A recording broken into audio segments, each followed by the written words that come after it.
Muito bem. Então, a gente passa pelo primeiro critério, né, que é de dominar a norma padrão. E agora a gente vai para o segundo, que esse é o que você consegue zerar, viu? Se você não conseguir de jeito maneira organizar o seu texto dentro desse segundo critério, são aqueles casos e números de redações que são zeradas, que é o qual?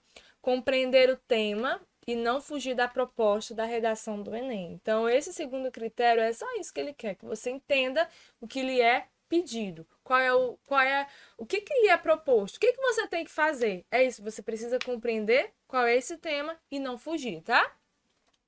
E aí a gente tem nele em relação à leitura e escrita, porque as duas coisas elas estão interligadas. E a gente, para entender esse tema, para não fugir dele, a gente precisa compreender a proposta, ter uma argumentação embasada na proposta, ok? Você não pode fugir.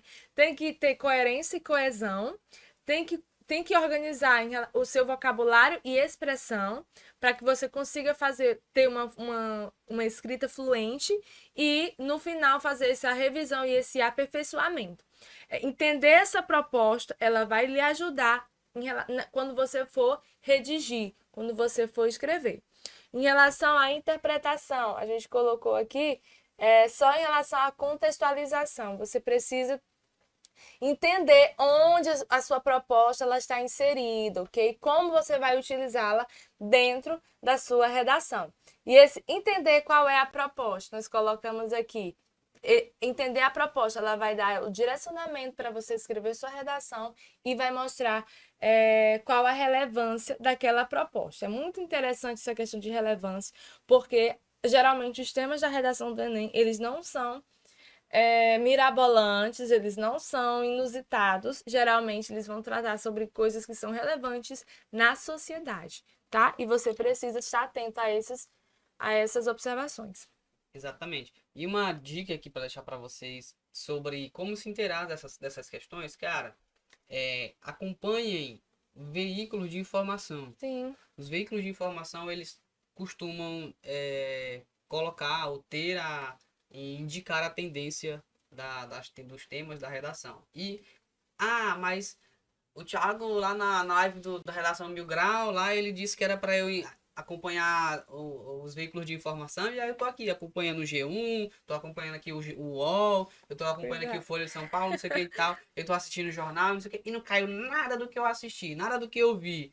Cara, no mínimo, você vai ter acumulado informação, Sim. conhecimento, Repertório, enriquecido o seu exatamente. repertório cultural, Ajudar social. na sua argumentação. Exatamente. Isso vai ajudar demais a sua argumentação. Então, a partir de agora, passa a dar uma olhadinha nesses noticiários, nessas informações, nesses veículos de informação, porque geralmente, eles costumam colocar ou ter a tendência do que vai ser o tema da redação. Tenha certeza, o tema da redação não vai ser o conto da carochinha lá na Baixa da Égua que só as pessoas lá sabem, não. Vai ser uma coisa que está na mídia, vai ser uma coisa que afeta a sociedade. Tem que ter a ver com a sociedade, tem que ter a ver Sim. com a política em si, tem que ter a ver com o nosso mundo, com aquilo que a gente vive no dia a dia e faz sentido tanto para os estudantes, como para os professores, quanto para todo mundo que existe no país, tá? Tá? Então, entender a proposta, não fugir do tema. A gente está pelas três coisas: leitura, escrita e interpretação, beleza? E a gente vai ver agora a descrição das notas, né? Como é que nós conseguimos adquirir de 0 a 200 pontos, Vou deixar aqui para ficar legal a nossa interação aqui. tá? Então, como é que a pessoa ganha zero? E, lembrando, esse zero aqui do segundo critério, ele é o que define a sua redação zerada. Então, é o que você tem que ter muito cuidado. Porque se eles perceberem que você zerou aqui no segundo critério, Já é. já era. Se você zerar o critério anterior, o domínio da norma padrão, você vai continuar esses outros critérios. É Exato. possível você ter uma nota na redação com o primeiro ponto zerado, mas esses outros aqui com notas.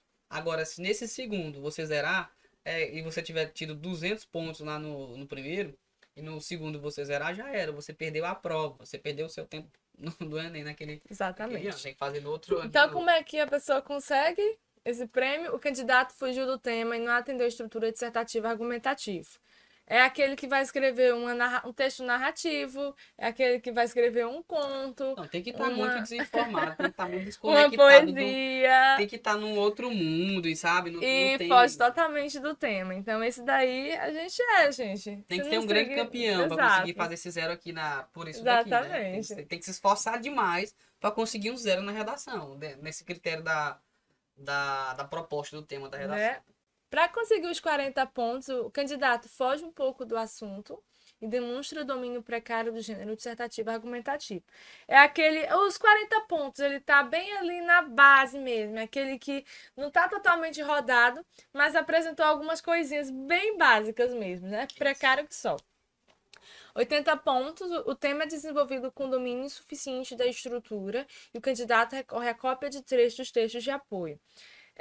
Muito cuidado com a utilização dos textos motivadores, dos textos de apoio. Isso dali está para você abrir sua mente, é o que nós chamamos de texto motivacional, né? Para lhe ajudar a melhorar, organizar, fazer você entender, compreender como serão organizados os seus argumentos, não para ser copiado. Então, quem copia trecho motivador já sabe que não vai ser zerado, mas a sua nota não vai ser tão boa assim, né?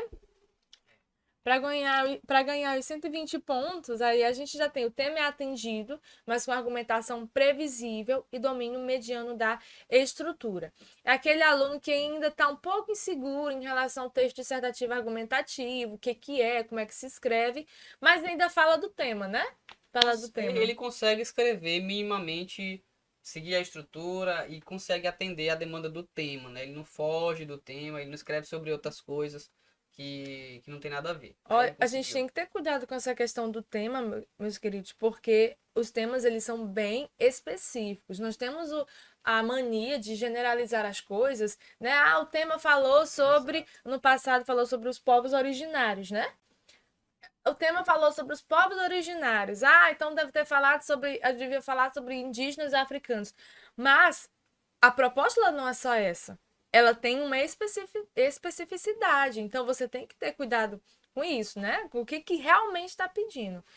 Exato.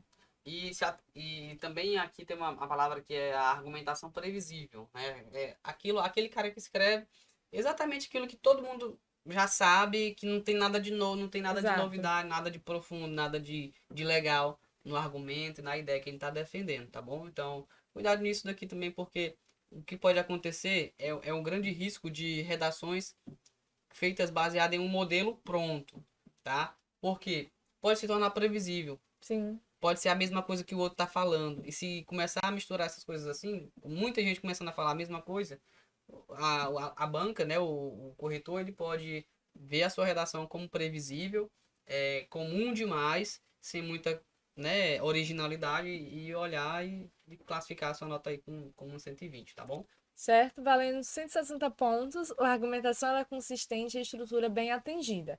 É aquele que faz bem, entendeu? Que ele organiza direitinho, que ele fala dentro do tema. Só tá faltando alguma coisinha para ele conseguir os 200 pontos. Só algum detalhezinho que a gente vai ver aí. O que tá faltando para ele conseguir os Esse, 200 pontos? esse 160 aqui, ele já é um cara bom, ele já escreve Sim. bacana, já escreve bem, ele sabe argumentar, ele organizou direitinho a estrutura e não foge No, do tema. no nosso pensamento, a grande maioria dos estudantes é para eles estarem aí, né? Nos Exatamente. 160 pontos. Assim como na outra a gente falou que no mínimo 160 pontos, um aluno de terceiro ano de ensino médio, ou então que já terminou, é plenamente possível isso ser alcançado aqui da mesma forma. Que tem um No mínimo, conhecimento básico de exatamente, redação no ali. mínimo você que está estudando para redação tem que fazer 160 pontos aqui e juntando, Exato. a gente vai fazendo os cálculos. Se você consegue fazer essa argumentação, só para a gente fazer uma didática aqui nesse momento. Lá no primeiro ponto, o critério para 160 pontos era o quê? É o domínio Domínio da de modalidade de modalidade escrita escrita formal é formal bom. bom e com poucos desvios. Isso aqui é plenamente possível. Escrever de maneira mais correta possível dentro do que você conhece e sabe. Você consegue alcançar os 160 pontos. E se você tiver uma argumentação consistente e uma estrutura bem atendida na redação também, você já consegue mais 160 pontos. Já acumula 320. Não são os 200 pontos máximos, né? Mas 160 pontos é melhor que 120, do que 80, que é geralmente o que a grande média dos estudantes aí, sem muito suporte, sem muita ajuda nesse sentido aqui, acaba cometendo, viu? Então, não tanto, mas com uma coisa que você já talvez já tenha aí, você já consegue um bom resultado na redação. Tá? Então, vamos ver quanto para o candidato ele ganhar os 200 pontos, a nota máxima nesse segundo critério. Ele tem um excelente domínio do gênero e desenvolve o tema a partir de um repertório sociocultural produtivo. Então, é aquele que sabe escrever o que realmente é um texto dissertativo argumentativo, sabe toda a estrutura e ele fala sobre o tema, mas não é só consistente, não é uma argumentação previsível, ele vai falar com um repertório sociocultural produtivo. Então, vai mostrar realmente que ele sabe do que ele está falando, que ele entendeu a proposta, a primeira coisa, e que ele realmente sabe do que está falando, né? Ele vai mostrar todo o conhecimento de repertório que ele já possui, toda a bagagem que ele possui para tratar daquele assunto. Ele meio que vai deixar a discussão, o debate que ele está levantando, os pontos em que ele está defendendo, ele vai dar uma discussão mais rica para aquele texto, né? O texto dele vai ser um texto considerado rico socioculturalmente, porque, por exemplo, ele vai ter citado a Constituição Federal naquela redação, ele vai ter usado uma Alusões referência, feito históricas, alusão histórica, alusões sociais. social, ele vai ter usado alguma referência de algum autor muito conhecido, Isso. algum filósofo, algum pensador, algum crítico da atualidade, alguma referência de E notícia que se quente, encaixe, gente. Tenham exatamente, cuidado com e que se referência, encaixa porque tem que se perfeitamente na encaixar redação, com o exatamente. tema, entendeu? Não é só citar por citar, eu tenho aqui uma frase decorada. Não, tem que ter a ver com o tema, com o assunto. Esses 200 aqui já são um pouco mais difícil de conseguir, exatamente por isso. Você tem que ter essa capacidade, claro, para isso você treina, se você pratica, Exato. você consegue chegar lá. Mas é mais difícil porque exige mais prática e mais treino para isso daqui, tá? Você tem que memorizar algumas referências, memorizar os pensamentos de algumas pessoas, né? Porque às vezes você não consegue citar perfeitinho o que a pessoa fala, mas quando você usa o nome dela e parafraseia aquilo que ela disse, já vale demais isso daqui e enriquece o debate na redação e a banca gosta demais disso aqui, isso aqui vale 200 pontos, tá bom? Então, se você citar Constituição Federal, se você citar alguma obra literária, citar alguma referência filosófica, com autoridade e tudo mais, você tem grandes chances de conseguir os 200 pontos aqui, tá bom?